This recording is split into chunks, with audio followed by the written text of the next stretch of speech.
Worthy Grand Knight, worthy Deputy Grand Knight, fellow knights. Tonight I'd like to tell you a story. I'd like to begin on a hot August afternoon in the ancient city of Portus. Portus was a coastal town. It was about 15 miles southwest of Rome. It was one of the two port cities that served the ancient city of Rome. If you'd been there on this hot August day, you would have seen a long breakwater and a wharf. You would have seen ships arriving from all over the empire, bringing copper and tin from Britannia, wine from Gaul, spices from Arabia, linens from Egypt. You would have heard dozens of languages being spoken. Along the wharf, there would have been warehouses and public buildings. You would have seen great wealth, and you would have seen crushing poverty. Like every port city, it was a little rough, a little seedy, and full of the brothels and the taverns and the gambling halls and the kinds of establishments that have always thrived in port cities. It was a fairly large city for the ancient world. Maybe 100,000 people. The more the archaeological excavation goes on, the more they find and the bigger they realize that the city was. Let me introduce you to a young man who was in Portus on that hot August day. He's a little short. He's about 5'6". He's stocky, muscular. He has a very dark complexion. He has tightly curled black hair. He's well dressed. He has a neatly trimmed beard and nails. You wouldn't know it to look at him, but this man's a slave. He's owned by a man named Carpophorus. And before we're too hard on Carpophorus, Christianity is still illegal at this time. And if you were outed as a Christian, very often you would be stripped of your property and sold off into slavery. And it was often the case as well that wealthy Christians or Christian sympathizers would buy up Christians when they were auctioned off in the slave markets. That was done to prevent them from being sold off to owners who would treat them cruelly. It was done to keep families together. And something like this seems to have been going on with Carpophorus. We know that he leased apartments to Christians. We know that he laundered alms for the church, which is a funny thing for us to think about today, but alms giving was one of the things that tended to out Christians because it wasn't a particularly common pagan practice. I say that this man's a slave, and he was, but he almost certainly was not born into slavery. And we know that because he was well educated. And not only could he read and write, but he'd been trained in accountancy. He knew how to prepare and read financial records. And Carpophorus has recently placed him in charge of his accounts across all of his various businesses. Shortly thereafter, a large sum of money went missing, as did our young slave. A team of slave trackers was sent after him. They tracked him to the city of Portus, where they found him on board a ship, just about to leave for parts unknown. When they boarded the ship to take him into custody, he leapt over the rail into the harbor and tried to swim away. And if you've ever seen an episode of Cops or Live PD, you know exactly how well that went. He was fished out of the harbor within a couple of minutes. So as we meet him, he is soaking wet and his hands are bound behind his back. He was returned to Rome. Normally, punishment or disposition of a fugitive slave would simply have been a matter for the owner of the slave. But in this instance, he had taken so much money, and the money remained on the ship that sailed away and went wherever it went, was never recovered, that Carpophorus couldn't pay his bills. And his creditors petitioned a magistrate to open the ancient Roman equivalent of a bankruptcy estate. That gave the magistrate control over Carpophorus' assets, including this slave. The bankruptcy is an interesting matter, but in the interest of time, let me skip over that and just say that at the conclusion of the bankruptcy, our young slave was sent to work in the salt mines on the island of Sardinia. The Romans didn't lock people up the way that we do. If you were convicted of a crime, you were executed, you were conscripted into the military, or you were put to work. The salt mines on Sardinia were hard duty. The dust from the salt and the soot from the oil lamps damaged the miners' eyes, it damaged their lungs. There wasn't enough room in the mines to stand up, so you had to crouch all day. They worked 16 hours. They received inadequate food, inadequate sleep. The life expectancy of a salt miner on Sardinia at the time was about 18 months.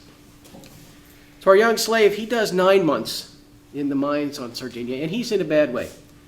His vision is damaged. He has red, watery eyes. He has scarred up lungs and a persistent cough that will trouble him for the rest of his life.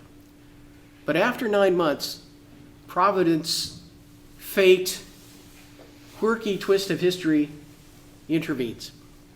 The Roman emperor at the time was a man named Commodus. Commodus was married, but he had his eye on a woman named Marcia, said to have been one of the great beauties of the age. It was not uncommon for rich and powerful Roman men to take a mistress, and it was not uncommon for the women to insist upon terms and conditions beforehand. Usually they asked for a villa or a pension or slaves or things that would set them up for their, to maintain their comfortable lifestyle in their later years. Marcia has a single condition, and it's a very unusual one. Marcia agrees to become Commodus's mistress if he will release all of the Christians serving in the mines on Sardinia. It'd be fascinating to know the backstory there, because it does not appear that she herself was a Christian, but obviously there was somebody in the mines that she cared a great deal about. Commodus agrees, and he issues this order. But see, it doesn't seem to have occurred to Commodus or to anybody else that there might be Christians toiling away in the salt mines on Sardinia who were there for crimes other than being a Christian. So the order is overly broad, and it has the unintended consequence of freeing our young slave. He travels to Naples. He's taken in by a Christian family. He spends the better part of a year convalescing. And when he's recovered as much as he can, he travels back to Rome. He's hired by the church to dig graves in the catacombs south of the city, a position he holds for a number of years. So, why should we care about this accountant turned slave, turned fugitive, turned salt miner, turned gravedigger? Well, because some years later, there would be another quirky twist of fate, and he would become Pope. His name was Callistus. In fact, the catacombs where he dug graves are still named for him. If you have an opportunity to visit Rome, the catacombs of St. Callistus are a likely stop on your itinerary. And a word of caution before you go, make sure that you're in better physical condition than I am, because it's like 180 feet down, which means it's 180 feet of steps back up. But definitely worth the visit. Callistus is not that well known today, but he's a very important figure in the history of the church, and I think important for Lent.